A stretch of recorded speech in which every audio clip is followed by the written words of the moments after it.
friends. How are you? I hope you all are quite safe and fine. Well, from today, we are going to start a new chapter, the articles.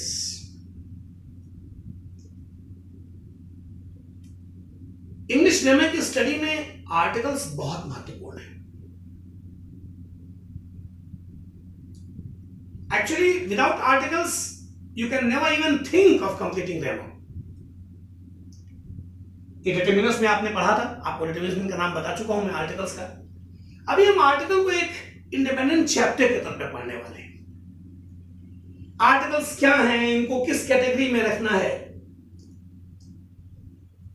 how will you categorize them and where it should be put, this particular chapter should be put. ये English ग्रामरियर्स के लिए एक point रहा है. Actually ये demonstrative adjectives है और इन्हें हमेशा लोगों को दिखाने के लिए, पॉइंट आउट करने के लिए यूज किया जाता है. Yes, I have written this definition here. Articles are actually demonstrative adjectives and are used to point out people or things. और चूंकि people या things को point out करने के लिए लिखा जाता है और people और things क्या होते हैं, noun होते हैं, इसलिए nouns के पहले यूज होते हैं. वैसे भी आप जानते हैं adjectives commonly noun के पहले यूज होते हैं. तो articles are basically used before nouns. अब friends, एक्चुअली आर्टिकल्स को हम दो पार्ट्स में डिवाइड करते हैं, बचपन से पढ़ते आ रहे हो. Articles are two types, indefinite and definite. Indefinite articles are and an, A and an, and definite is T H E. अभी friends, we will start talking about the indefinite articles. इन्हें इंडेफिनिट आर्टिकल्स क्यों कहते हैं? हम जब कभी भी बात करते हैं ए या एन की, तो इन्हें हम इंडेफिनिट आर्टिकल्स क्यों कहते हैं, ये बात यहां पहले समझते हैं. इंडेफिनिट इसलिए कहते हैं क्योंकि ये किसी खास विषय, वस्तु, व्यक्ति, स्थान के बारे में कोई इशारा नहीं करता. It tells commonly about a man, about a place, about a thing. इसीलिए इंडेफिनिट आर्टिकल्स को इंडेफिनिट कहा जाता है. इसलिए नहीं कि कुछ डेफिनिट नहीं बताता, ये बकवास बात है. अगर कहा जाए दिस इज अ मार्कर, तो it's definite that it's a marker, लेकिन ये किसी खास स्पेसिफिक मार्कर की बात नहीं हो रही. अगर इस मार्कर की बात हो रही है तो कॉमनली कोई भी मार्कर आप इस तरह का उठाएंगे तो हम उसको एक मार्कर कहेंगे, या एक मार्कर की कंडीशन होगी. तो indefinite articles never talk about any specialized thing, place, person, etc. तो फ्रेंड्स, अब हम अपनी बातचीत को लार्ज करेंगे, ए और एन के बारे में बात करेंगे. क्योंकि ए और एन अभी हम लोग पहले ये जानेंगे हाउ टू यूज और फिर जानेंगे वेयर टू यूज. तो let's see how to use the indefinite articles, that is a and an. Let's discuss how to use a and an. इस a या and का कैसे यूज करेंगे हम. बचपन से आपने पढ़ा था कि अगर एक वर्ड की शुरुआत किसी वोवेल से हो रही है तो उसके पहले हम an लगा देते हैं, और कॉन्सोनेंट से हो रही है तो उसके पहले a लगा देते हैं. ये अधूरा सच है. It's the half truth and very dangerous. ये अधूरा सच बहुत ही खतरनाक है. आपको जब ये बात मैं कह रहा हूं तो generally this particular point is coming in your mind. आई रहा है और रहा होगा आपके माइंड में कि अगर ये गलत था तो हमें क्यों बताया गया. एक छोटे से बच्चे को पढ़ाने के लिए बातें गोल मोल की जाती है जो उसके समझ में आ जाए. It was not so easy for a kid to understand vowel sound and consonant sound. why it's very important to tell them the basic things in a common way. मोटे मोटे तौर पर चीजें उनको कैसे सिखाई जाती हैं, ये बात बहुत जरूरी होती है. ऐसे ही ये भी आपको बता दिया गया. एक्चुअली ए और एन के प्रयोग के लिए कहीं से भी वॉवेल और कॉन्सोनेंट नहीं, वॉवेल साउंड और कॉन्सोनेंट साउंड जिम्मेदार होते हैं. Actually for using a and an, the vowel sound and consonant sound is responsible. If a word starts with vowel sound, you use an. अगर कभी भी कोई एक शब्द वॉवेल साउंड से शुरू होता है तो आप उसके पहले एन लगाते हो. वॉवेल साउंड का मतलब क्या हुआ? अ आ इ ई उ ऊ. Means it's not important that a word should start with a, e, I, o, u.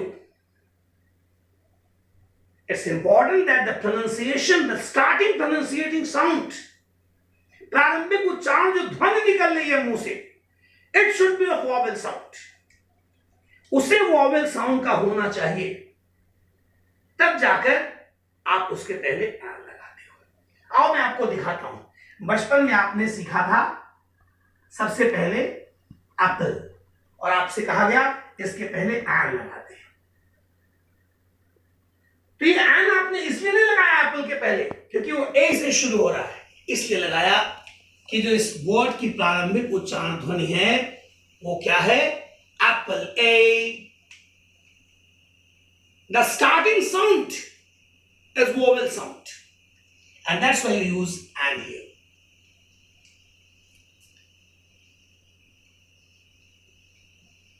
आपने import पर. Now see the pronunciation. The word is import. E. The word starts with E, and E is a vowel sound. That's why you use and here. आपने जो E से शब्द को शुरू किया इसलिए आपने and लगाया, इसलिए नहीं लगाया कि शब्द की शुरुआत I से हुई. That's why you're using and here with import. Now see,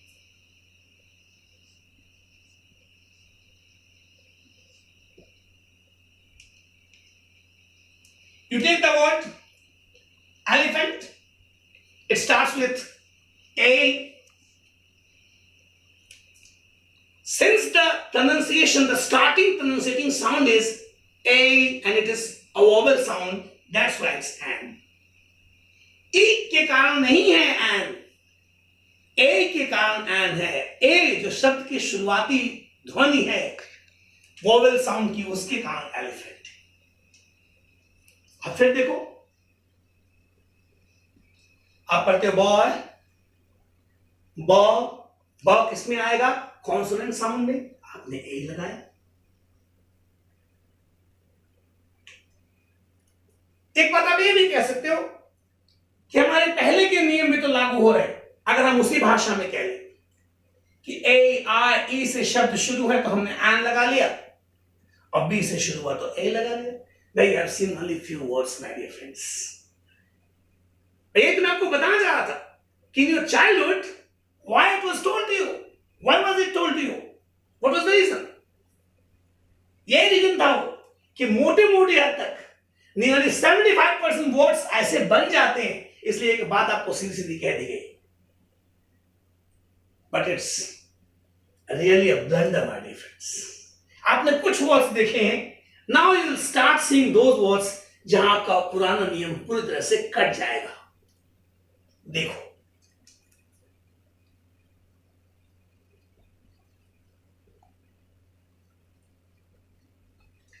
let's see these two words here first. Union. The word is union. Union. It's consonant sound. और इसलिए आप इसके पहले ए लगाते हैं. आपका पुराना नियम अगर होता तो the word is starting with you, तो यू के कारण वहां लगना चाहिए था एन, मिल जाता आपको काट के जीरो, जहां कहेंगे आप लिखते. अगर इसका उच्चारण उनियन होता, if it had the pronunciation of onion, O then we can put an here. But ये union नहीं होता, it's union, year. And year is a consonant sound, that's why you're using a here. The same is with unit, year, use a.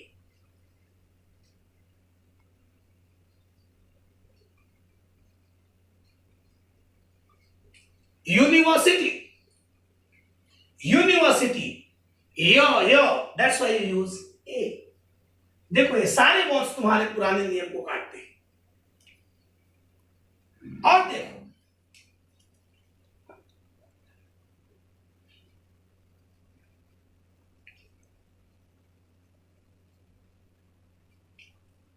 इस word को कैसे पढ़ते हो? The word is honest man. आ होता है आ. ये आ होने के नाते आ का उच्चारण देता है. It gives the pronunciation of आ. आ किसमें आया? वॉवेल साउंड में. The word starts with H, a consonant. इसलिए कॉन्सोनेंट से कोई मतलब नहीं है, वॉवेल से कोई मतलब नहीं है. बार बार कह रहा हूं, वॉवेल साउंड और कॉन्सोनेंट साउंड से मतलब है. It's the vowel and consonant sounds that count here. Since the word starts with the vowel sound, honest, or you use and here. फिर देखो तुम्हारा नियम कट गया पुराना. तुमने जो पहले से पुराना नियम पढ़ा था वो फिर इस वर्ड के साथ कट गया. और देखो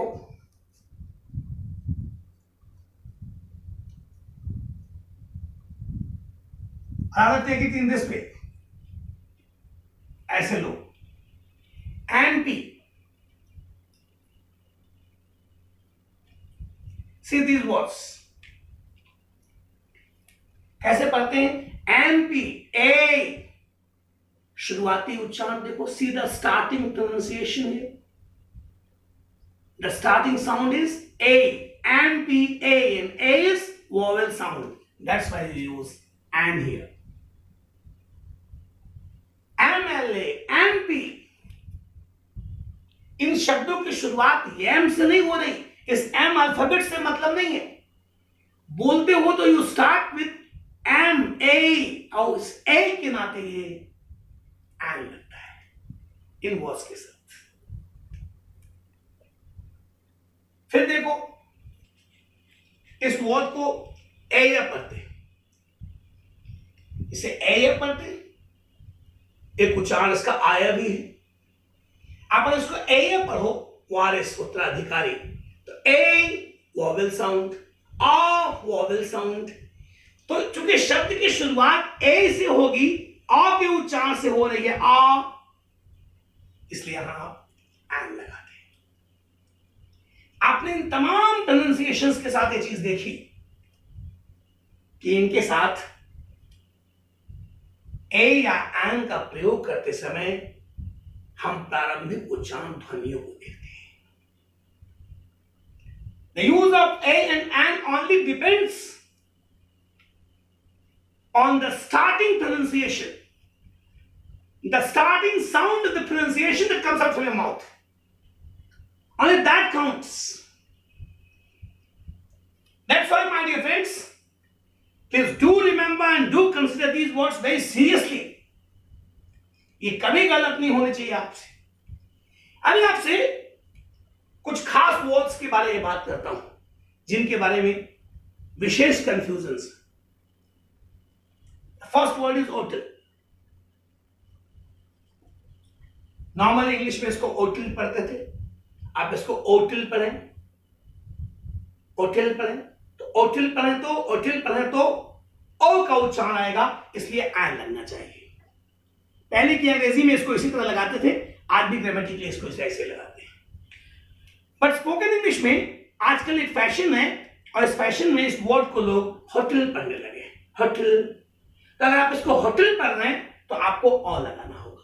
दैट्स व्हाई इस वर्ड के साथ दोनों ही यूजेस देखने को मिलते हैं. ग्रामेटिकली आप यहां आ लगा, बट स्पोकन प्रैक्टिस में बहुत से लोग आजकल ग्रामेटिकली भी ए लगाने लगे. तो if you pronunciate it at hotel, तो अगर आप इसको होटल पढ़ोगे तो ह आएगा, you will use A. And if you say hotel, then an. तो ये आपके अ एंड लगाने का तरीका हुआ. How will you use a and with any word. ऐसे ही इसका यूज होता है, जहां कहीं भी इसका प्रयोग करोगे ये इसी कंडीशन में होता है फ्रेंड्स. जैसे आपने तमाम वर्ड्स यहां पर देखे जो मैंने आपके सामने लिख करके आपको दिखाया. तो फ्रेंड्स ये हो गया how to use an and. जैसे होटल फ्रेंड्स, ऐसे ही एक खास किस्म की स्थिति एक और वर्ड के साथ है, दैट इज हिस्ट्री. आप जब हिस्ट्री पढ़ते हो, when you pronunciate the word history, it's her. और her का pronunciation से स्टार्ट होगा, you will use a. लेकिन जब इन वर्ड्स को आप ऐसे बनाते हो, like historical, तो इसको ट्रेडिशनल इंग्लिश में इस HI को E से पढ़ते थे. E, historical. अगर आप हिस्टोरिकल पढ़ोगे तो you use N here.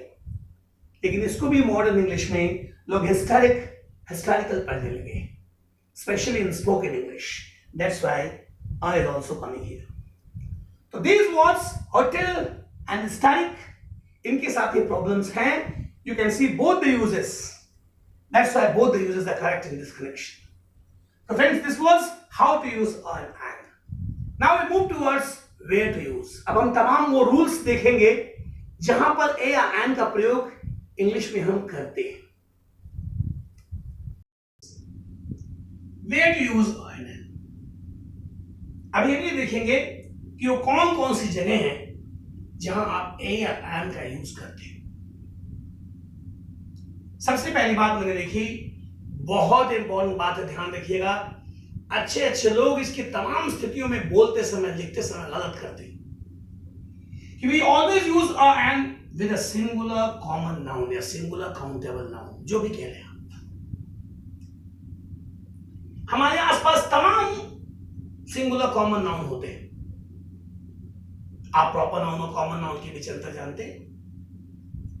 Proper noun means the exact name of a place, person, a thing. लेकिन उसी प्लेस, पर्सन, अ थिंग की अगर हम जाति बताएं, उसका वर्ग बताएं, तो that is a common noun. फिर मैंने कहा राम, तो इट्स अ प्रॉपर नाउन. मैंने कहा a boy, it's a common noun. मैंने कहा नेहा, मैंने कहा मुस्कान, तो ये क्या है? It's a proper noun. लेकिन मैंने कहा गर्ल या गर्ल्स, तो क्या हुआ? Common noun. अभी हम बात कर रहे हैं सिंगुलर कॉमन नाउन की. जब कभी भी आप कहीं भी एक सिंगुलर कॉमन नाउन लिखेंगे या बोलेंगे, तो ध्यान रहे कि एक सिंगुलर कॉमन नाउन हमेशा अ या एन से शुरू होता है. कभी भी you can never use a common noun, a singular common noun, without a or an. You say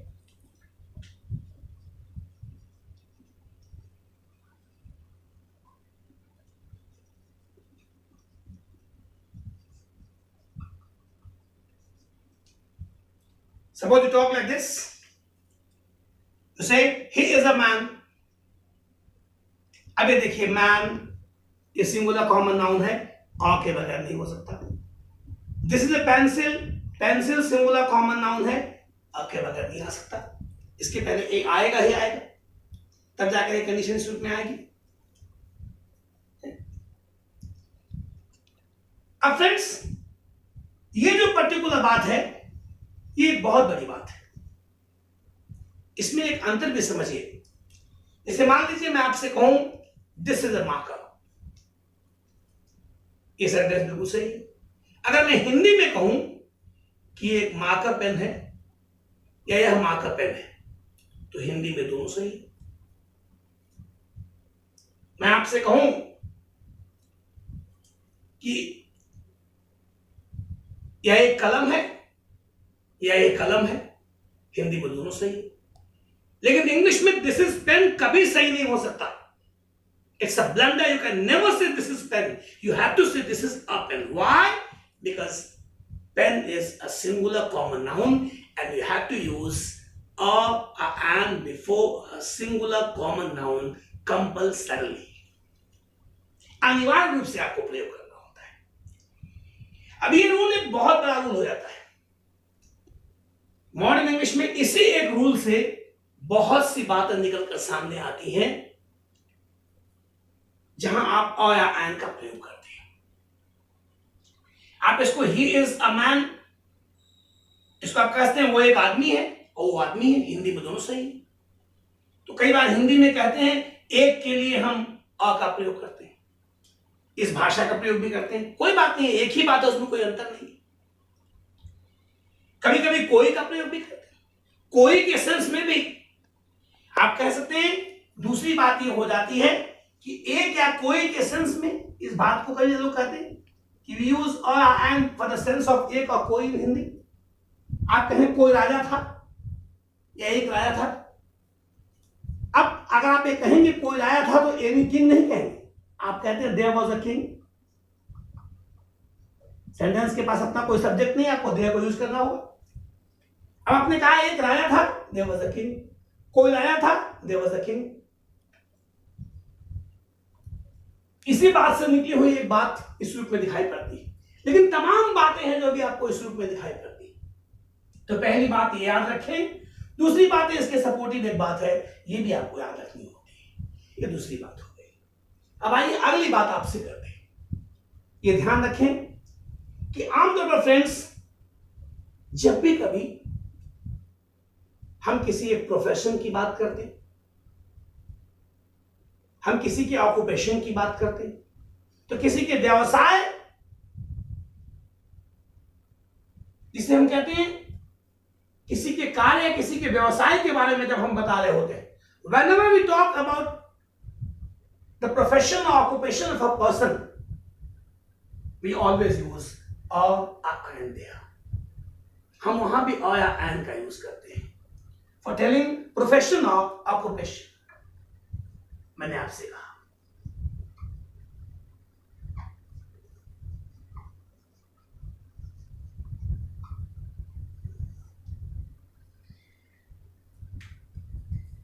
कैसे हम इस प्रोफेशन या ऑक्यूपेशन की बात कैसे कर रहे हैं। आइए जरा इस बात को समझते हैं। मैंने दो प्रोफेशन की बात कर ली, कहा जाए she is a teacher, he is an advocate. अगर आप हिंदी में कहें वो वकील है, ठीक है, वो एक वकील है तो भी ठीक है, वो शिक्षक है या वो शिक्षिका है या वो एक शिक्षिका है तो भी ठीक है। लेकिन इंग्लिश में आप शी इज टीचर नहीं कह सकते, क्योंकि अगर आप ध्यान से देखें तो ये भी एक सिंगुलर कॉमन नाउन है। वो शिक्षिका है अर्थात शिक्षण का कार्य करने वाली एक औरत या एक लड़की है, दैट सिंगुलर कॉमन नाउन। वो एक वकील है, वकालत का कार्य करने वाला एक व्यक्ति है, the same singular common noun. मैंने कहा ना, उसी का एक विस्तृत और दूसरा रूप है। That's why it's like this. So you can't say she is teacher. You have to say she is a teacher. You have to say he is an advocate. Like this. तो जब कभी आप किसी का प्रोफेशन बता रहे हैं, occupation बता रहे हैं, तो वहां भी आपको सिंगुलर कॉमन नाउन की तरह मान के चलना होगा और आप उसके लिए भी अ या एन का यूज करेंगे। तो फ्रेंड्स, इस वीडियो में यहीं तक की बात करते हैं। इन द नेक्स्ट क्लास मैं अभी आपको और बताऊंगा और कौन कौन सी चीजें हैं जहां आप अ या एन का यूज कर सकते हैं, जहां इंडेफिनिट आर्टिकल्स का यूज करते हैं। Then we move towards the definite articles. Till then it's good bye from here. अपना बहुत ख्याल रखिए। Be safe and healthy. Thank you.